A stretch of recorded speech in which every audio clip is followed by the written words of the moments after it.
જય Hind. Only for exam ચેનલમાં તમારા દરેક મિત્રોનું હાર્દિક સ્વાગત છે. તો આજે આપણે વિડીયોમાં જોવાના છીએ કે 50 મહત્વપૂર્ણ જનરલ નોલેજના પ્રશ્નો ભાગ નંબર 37. એટલે કે મિત્રો, ગુજરાતની કોઈ પણ સ્પર્ધાત્મક પરીક્ષા હોય, પોલીસ કોન્સ્ટેબલ હોય, એએસઆઈ હોય, પીએસઆઈ હોય, જુનિયર ક્લાર્ક હોય, તલાટી હોય, ટેટ 1-2 હોય, ટાટ 1-2 હોય, જીપીએસસી હોય, યુપીએસસી, મિત્રો કોઈ પણ સ્પર્ધાત્મક પરીક્ષા હોય તો એની અંદર જનરલ નોલેજના મિત્રો જે પ્રશ્નો જે પૂછાતા હોય છે, તો આપણે આ વિડીયોમાં મિત્રો જનરલ નોલેજના પ્રશ્નો મિત્રો એટલે કે સામાન્ય વિજ્ઞાનના પ્રશ્નો, વિજ્ઞાન ટેકનોલોજી, ઇતિહાસ, ભૂગોળ, ગુજરાતી સાહિત્ય તમામના મિત્રો ભેગા કરીને મિત્રો 50 પ્રશ્નો મૂકવાનો તમારા સમક્ષ પ્રયત્ન કરીએ છીએ કે જે ગુજરાતની કોઈ પણ સ્પર્ધાત્મક પરીક્ષામાં તમારે ઉપયોગી નીવડશે. તો વિડીયો પૂરેપૂરો જોજો. તો આજે ભાગ નંબર છે 37 નંબર. પ્રશ્ન એક તમારી સમક્ષ જો શું છે કે જામનગર જિલ્લામાં પક્ષીઓનું કયું અભયારણ્ય આવેલું છે?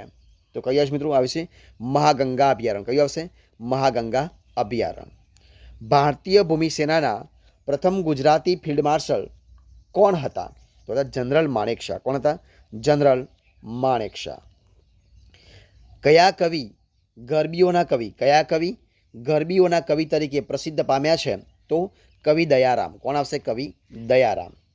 ગુજરાતના સૌથી ઊંચા શિખર ગોરખનાથની ઊંચાઈ કેટલી છે? તો 3666 ફૂટ છે, એટલે કે 1117 મીટર એટલી છે. બરોબર છે? કેટલી છે? 3666 ફૂટ એટલે કે 1117 મીટર છે. ત્યારબાદ જોઈએ આપણે આગળ. ગુજરાતની કઈ વાહન વ્યવહાર સેવાને વર્લ્ડ બેંકે વખાણી છે? તો બીઆરટીએસને. મિત્રો કોને વખાણી છે? બીઆરટીએસને. ગુજરાતમાં કયા સ્થળે 7 નદીઓનો સંગમ થાય છે? તો વૌઠા. ક્યાં થાય છે? વૌઠામાં. પ્રશ્ન આગળ. અગ્નિકુંડમાં ઉગેલો ગુલાબ કયું? અગ્નિકુંડમાં ઉગેલો ગુલાબ કોનું જીવન ચરિત્ર છે? તો મહાદેવભાઈ દેસાઈનું. કોનું છે? મહાદેવભાઈ દેસાઈ. ગુજરાતની કઈ 3 નદીઓ અંતસ્થ ગણાય છે?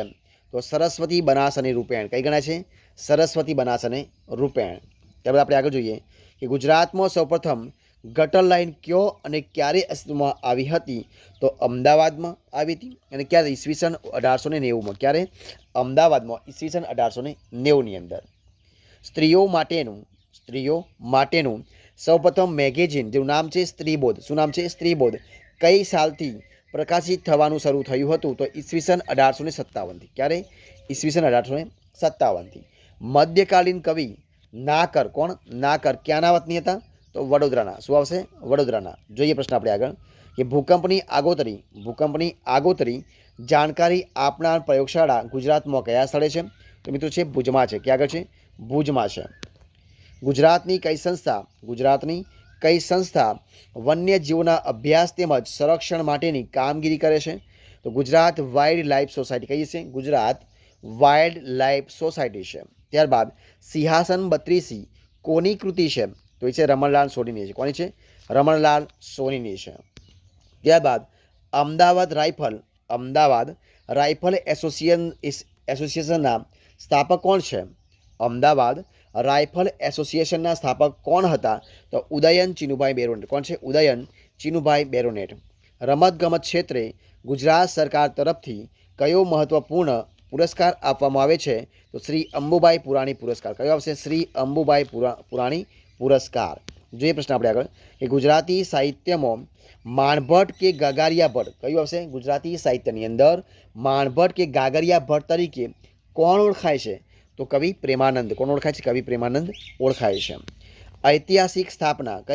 ઐતિહાસિક અને સ્થાપનાના બેનમૂન નમૂનારૂપ પ્રાગ મહેલ. કયો મહેલ? પ્રાગ મહેલ અને આયના મહેલ કચ્છના કયા શહેરમાં મિત્રો આવ્યો છે? તો એ ભુજ શહેરમાં. કયા શહેરમાં? ભુજ શહેરમાં આવેલો છે. દક્ષિણ ગુજરાતની જમીન કેવા પ્રકારની છે? તો કાળી અને કોપવાળી છે. દક્ષિણ ગુજરાતની જમીન મિત્રો છે કાળી અને કોપવાળી છે. ત્યારબાદ ગીર અભયારણ્યમાં જો સિંહ ન હોત તો પણ તે વન વિસ્તાર અન્ય કઈ વનસૃષ્ટિને વૈવિધ્ય માટે પ્રખ્યાત હોત? તો મિત્રો એ છે પક્ષી સૃષ્ટિ. કઈ આવશે? પક્ષી સૃષ્ટિ માટે. જોઈએ પ્રશ્ન આપણે આગળ કે વનરાજ ચાવડાનો મંત્રી કોણ હતો? તો આવશે ચાંપો વાણિયો. કોણ હતો? ચાંપો વાણિયો.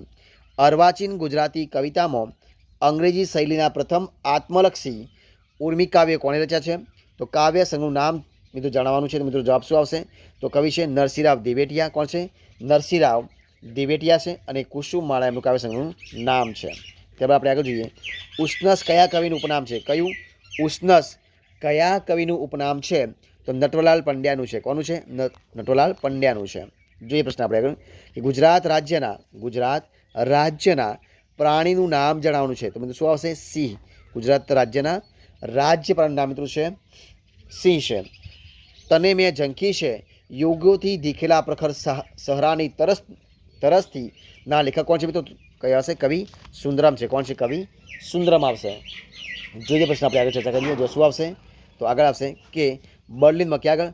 બર્લિનમાં યોજાયેલ વિશ્વ ચેમ્પિયનશિપમાં 20 કિલોમીટર વોક માટે ક્વોલિફાય કરનાર પ્રથમ ભારતીય રમતવીર કોણ હતા? તો છે બાબુભાઈ પનોચા. કોણ હતા? બાબુભાઈ પનોચા. અમદાવાદનો ભદ્ર કિલ્લો કયા વર્ષમાં બંધાયો હતો? તો ઈસવીસન 1411માં. ક્યારે? ઈસવીસન 1411ની અંદર. ગુજરાતમાં અમદાવાદ ખાતે પહેલી લો કોલેજ સ્થાપનાર કોણ હતા? તો એ મિત્રો સર લલ્લુભાઈ આશારામ શાહ. કોણ હતા? સર લલ્લુભાઈ આશારામ શાહ. ગુજરાતની પ્રથમ લો કોલેજ કઈ આવશે? ગુજરાતની પ્રથમ લો કોલેજ કોણે શરૂ કરી હતી? તો સરદાર પટેલ, કસ્તુરભાઈ લાલભાઈ અને પુરુષોત્તમ માળવંકર. કોણ કોણ હતા? સરદાર પટેલ, કસ્તુરભાઈ લાલભાઈ અને પુરુષોત્તમ માળવંકર 3 જણા હતા. ત્યારબાદ આપણે આગળ જોઈએ કે વિસ્તારની દ્રષ્ટિએ ગુજરાતનો સૌથી મોટો તાલુકો કયો છે? તો એ આવશે ઉના તાલુકો. કયો આવશે? ઉના તાલુકો છે. ત્યારબાદ ગુજરાતનું સૌથી મોટું ખેત ઉત્પાદન બજાર કયું છે? તો જવાબ આવશે ઊંઝા. કયું આવશે? ઊંઝા. જે જીરું અને વરિયાળી માટે, શાના મિત્રો? જીરું અને વરિયાળી માટે, શાના માટે? વરિયાળી માટે સૌથી વધારે એટલે મોટું ગણવામાં આવે છે, જે મિત્રો એશિયા ખંડનું મોટામાં મોટું છે. ત્યારબાદ આપણે આગળ જોઈએ કે ગુજરાતી સાહિત્યની પ્રથમ પરિષદ કયો અને ક્યારે યોજાઈ હતી? તો આવશે અમદાવાદમાં 1905માં. ક્યારે? અમદાવાદમાં ઈસવીસન 1905માં. શેર બજારના નેપોલિયન તરીકે કયા સુરતી ઓળખાતા હતા?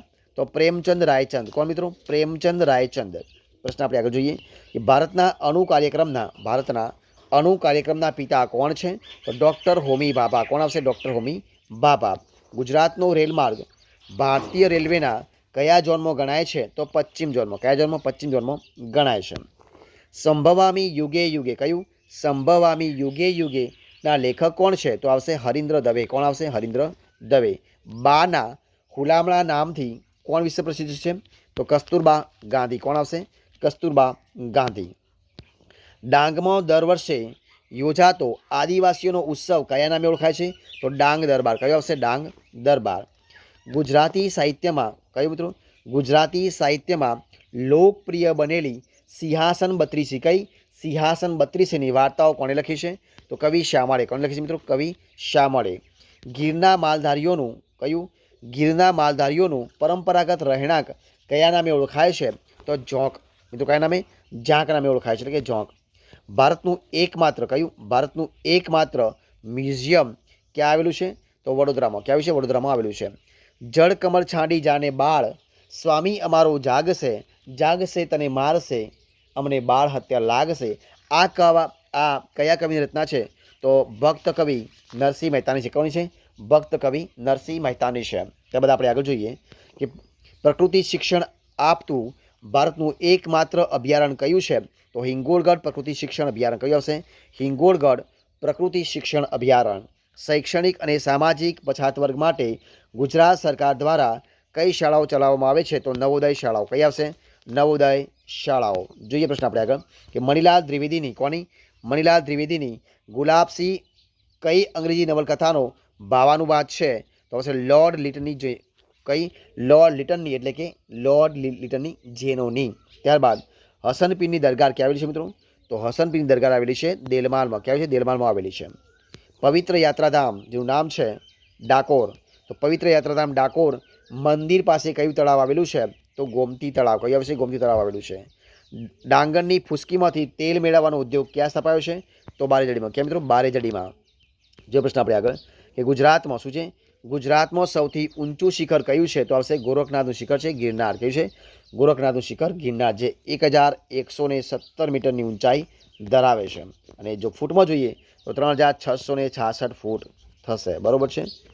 ત્યારબાદ આપણે આગળ જોઈએ કે જામનગર જિલ્લામાં પક્ષીઓનું કયું અભયારણ્ય આવેલું છે? તો મિત્રો આવ્યું છે મહાગંગા અભયારણ્ય. કયું હશે મહાગંગા અભયારણ્ય? તો મિત્રો અહીંયા આપણે આ 50 પ્રશ્નોનો જે વિડીયો સોલ્યુશન છે સંપૂર્ણપણે આપણે પૂરું કરીએ છીએ. જો તમને મારો વિડીયો ગમ્યો હોય, પસંદ આવ્યો હોય, યુઝફુલ લાગ્યો હોય તો એને લાઇક કરો, કોમેન્ટ કરો, તમારા મિત્રોને વિડીયો શેર કરો અને છેલ્લે ચેનલમાં નવા હોય, ચેનલ સબસ્ક્રાઈબ ન કરી હોય તો ઓનલી ફોર એક્ઝામ ચેનલને સબસ્ક્રાઈબ કરવા માટે વિનંતી છે. મારા વિડીયોને પહેલાંથી છેલ્લા સુધી જોવા માટે તમારા દરેક મિત્રોનો હું દિલથી ખૂબ ખૂબ આભાર માનું છું. ફરી મળીશું એક નવા વિડીયો સાથે, નવા ટોપિક સાથે. ત્યાં સુધી બની રહો. જય હિન્દ, જય ભારત, જય જય ગરવી Gujarat. All the best, best of luck.